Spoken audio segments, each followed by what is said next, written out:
जमशेदपुर के जुगसलाय से आजसू विधायक रामचंद्र सहित आज रघुवर सरकार में मंत्री बनेंगे। आज शाम 5 बजे राजभवन में उन्हें पद और गोपनीयता की शपथ दिलाई जाएगी।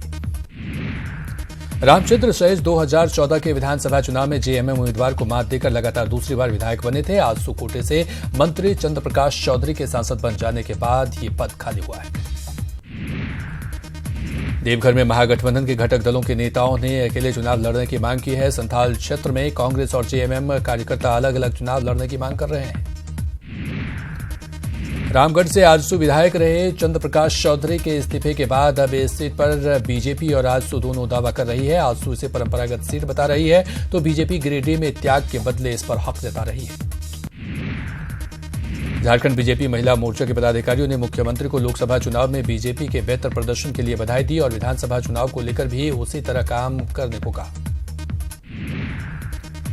झारखंड जेडीयू के दक्षिणी छोटा नागपुर प्रमंडलीय स्तर की बैठक आयोजित की गई। बैठक में संगठन को मजबूत करने पर चर्चा की गई। विधानसभा चुनाव में पार्टी के मुद्दों पर भी चर्चा हुई। जेडीयू पर मंत्री सीपी सिंह के बयान पर जेएमएम ने तंज कसा है। पार्टी नेता विनोद पांडे ने कहा कि सहयोगियों के बारे में बीजेपी का नजरिया क्या है, यह सार्वजनिक हो गया है।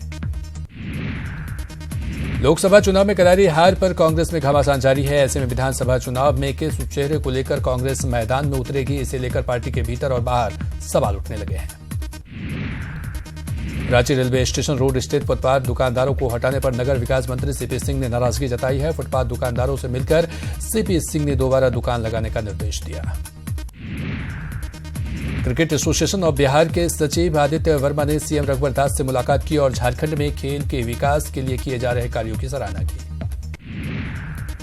घाटशिला के जादूगोड़ा यूसीआईएल तुरामडी माइंस में मजदूरों की हड़ताल जारी है। बीजेपी सांसद विद्युत वरण महतो, बीजेपी विधायक मेनका सरदार और यूसीआईएल के अधिकारियों के साथ अलग अलग वार्ता से बात अब तक कोई नतीजा नहीं निकल सका है। गुमला के भरदों में 5 परिवारों का सरना धर्म में वापसी हुई। मसिया महुआ टोली का 10 परिवार ईसाई धर्म अपना लिया था, लेकिन विभिन्न सामाजिक संगठनों की पहल पर 5 परिवार ने फिर से सरना धर्म अपना लिया। गिरिडीह के पुराने पुलिस लाइन परिसर में मेयर के बॉडीगार्ड के खुद को गोली मारकर खुदकुशी कर ली। मृतक राहुल बिहार के बक्सर का रहने वाला था। चतरा में हाईवा ट्रक ऑनर एसोसिएशन का आमरण अनशन खत्म हो गया। सीसीएल की मगध अम्रपाली परियोजना के जीएम और प्रशासन के आश्वासन के बाद अनशन खत्म हुआ। राजधानी रांची में तेज हवा के साथ बारिश से तापमान में गिरावट आई, जिससे लोगों को गर्मी से फौरी राहत मिली। डेंगू और चिकुनगुनिया जैसी बीमारी के प्रकोप से राजधानी को बचाने के लिए रांची नगर निगम ने कमर कस ली है। 17 जून से निगम की एक टीम शहर के सभी वार्डों में घूमकर लोगों को जागरूक करेगी। धनबाद के बागमारा के एक बुजुर्ग की गरीबी से मरणासन स्थिति में पहुंचने के मामले में हाईकोर्ट ने संज्ञान लिया है। कोर्ट ने 24 घंटे के भीतर धनबाद डीसी से जवाब तलब किया है। बिहार झारखंड के नवनियुक्त प्रधान आयकर आयुक्त एसडी झा ने टैक्स वसूली को लेकर अपनी प्राथमिकता बताई। साथ ही करदाताओं से समय पर और सही तरीके से टैक्स लेने की अपील की है। बोकारो में नाबालिग के बेटी की शादी कराना एक परिवार को महंगा पड़ा। सूचना मिलने पर पुलिस ने न सिर्फ शादी को रुकवा दी, बल्कि दोनों पक्षों को थाने ले आई।